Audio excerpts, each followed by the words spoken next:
জানলেন কি বলেন একটু নবীর বাবার নাম আব্দুল্লাহ। বুখারী শরীফের একটা হাদিস আনি, খুব গভীর মনোযোগ দেবেন।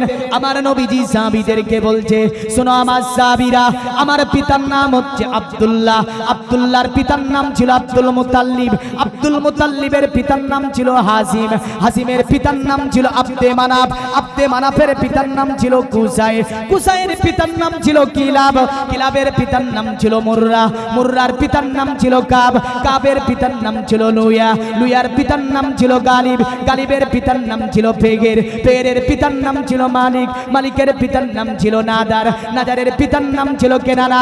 কেনানার পিতার নাম ছিল খুদাইমা। খুদাইমার পিতার নাম ছিল মুদরিকা। মুদরিকার পিতার নাম ছিল ইলিয়াস। ইলিয়াসের পিতার নাম ছিল মুদার। মুদারের পিতার নাম ছিল নাদার। নাদারের পিতার নাম ছিল মাআদ। আর মাআদের পিতার নাম ছিল কাইদার। কাইদারের পিতার নাম ছিল